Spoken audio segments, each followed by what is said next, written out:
Good morning students. आज हम अपने द साउंड ऑफ म्यूज़िक का क्वेश्चन आंसर सॉल्व करने जा रहे हैं। फर्स्ट क्वेश्चन हमारा है, how old was Evelyn when she went to the Royal Academy of Music. Music की रॉयल एकेडमी के लिए जब एवलिन जा रही थी तब लगभग उनकी एज क्या थी। तो Evelyn was not even 17 when she went to the Royal Academy of Music. उनकी उम्र लगभग 17 भी कंप्लीट नहीं थी जब वो रॉयल एकेडमी के लिए जा रही थी। Question number second, when was her deafness first notice. पहली बार उनकी डीफनेस कब नोटिस की गई। व्हेन वॉज इट कन्फर्म, और कब कन्फर्म हुआ। Her deafness was notice when she was 8 year old. जब वो 8 ईयर की थी तभी उनकी डीफनेस नोटिस कर ली गई थी। इट वॉज कन्फर्म, ये कन्फर्म हुआ था by the time she was 11। जब वो 11 ईयर की थी, 11 साल की थी, तब ये कन्फर्म हो गया था कि हाँ वो पूरी तरह से बहरी हो चुकी हैं। Next question, who helped her to continue with music, what did he do and say। उनको किसने म्यूज़िक को कंटिन्यू करने के लिए उनकी हेल्प की और उन्होंने क्या कहा था उससे। तो mister Ron Forbes help her to continue with music. Mister Ron Forbes ने उन्हें संगीत को कंटिन्यू करने में हेल्प की थी और उन्होंने उससे कहा, don't listen to your ears, अपने कानों से मत सुनो।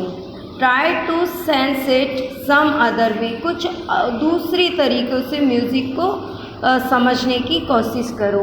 ही began by turning two large drums to different notes, और उन्होंने शुरू कर दिया था अब उसको ट्यून करके और अपने अदर डिफरेंट वे से ड्रम्स से, और उसको अपने आप में अंदर ड्रमों को अलग अलग स्वरों में ट्यून करके उसे सीखना शुरू कर दिया। Name the various places and causes for which Evelyn perform.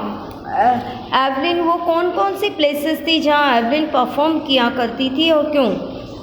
Apart from Evelyn performed free concert in the prisons and hospitals, she made music her life and performed many regular concerts।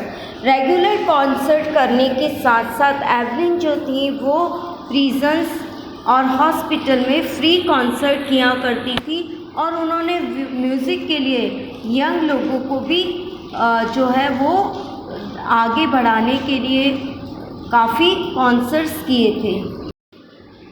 How does Evelyn here music, ये long answer है जिसका answer आपको लगभग 100 और 150 words में देना है, यानी ये लॉन्ग आंसर है।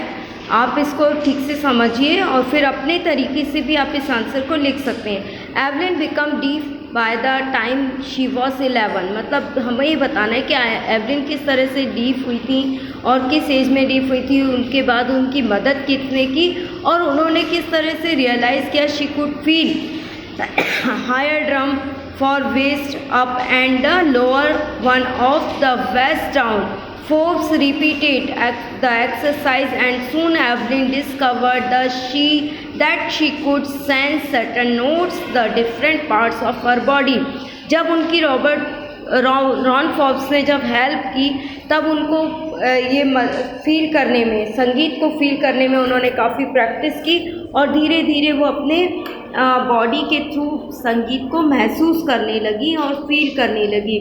उन्होंने खुद भी एक्सप्लेन किया है कि it purrs in through every part of my body, it's tingles in my skin, my cheek bones and even my hair. उन्होंने खुद ने कहा कि मैं अपने बालों से और अपने चिक बोन से, अपने हर पार्ट से, every part of the body मैं संगीत को महसूस करती हूँ।